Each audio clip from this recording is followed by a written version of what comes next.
International language, sign language. Wala namang sign language, ah. Tingnan mo yung gagawin ko. Paano?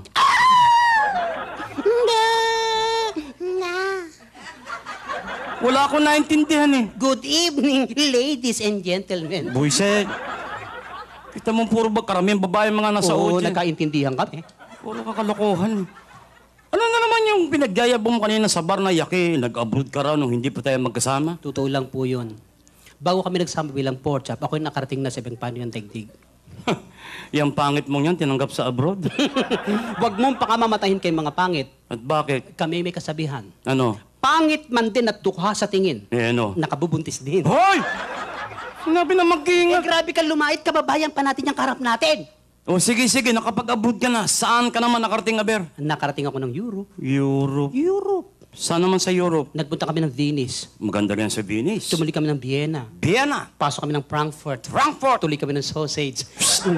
Sausage. O, tapos tumuli kami ng Rome. Yeah. Saan sa Rome? Rome 401, 402, Mga kwarto yun. Pare, antindi na makinarya doon. Sa Rome? Ano na naman ang makina ron? Abay, may nakita ko isang dahon lang, ipinasok sa makina. Isang dahon. Isang gisapata lang. Ano nangyari? Sigarilyo na. Ganon, kabilis. Tapos may nakita ko isang buong baka hinihila. Isang buong baka? Pinasok sa makina. Yung baka. Isang kisapata lang. Ano nangyari? Corn beef dilata na. Oh, matindi. Ang bilis sa Rome. Pero mas matindi ang Pinoy dyan. Sandali lang. Wala pang ganyang makina sa Pilipinas. Kaka, mas matindi ang Pinoy. Mapapahiya ka lang dito. Matindi ang Pinoy. Dito sa Pilipinas? Oo. Anong makina rito? Dito isang hotdog lang pinasok, paglabas, bata na.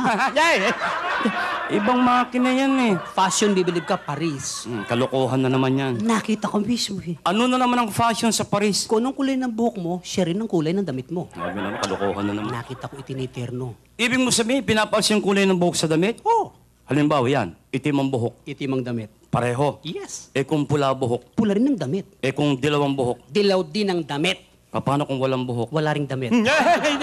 Burlesque na yan eh. Itiniterno nga eh. Fashion show eh. O, Chicago, naka-invento ng isang uri ng chemical. Ihalo mo rin sa metal. Makakain mo na yung metal. Sandali. Ibig mo sabihin yung metal, nilalagyan ng chemical. Tapos kinakain nila? Mismo. Saan yan? Chicago. Chicago. Pwes, magpunta ka ng Pangasinan. Metal mismo, walang chemical, kinakain sa Pangasinan. Pangasinan? Pangasinan! Metal mismo, walang chemical, kinakain sa Pangasinan. Anong klaseng metal? Metal bus na nga pala yan. Metal bus ng saluyot. Metal bus ng kamote.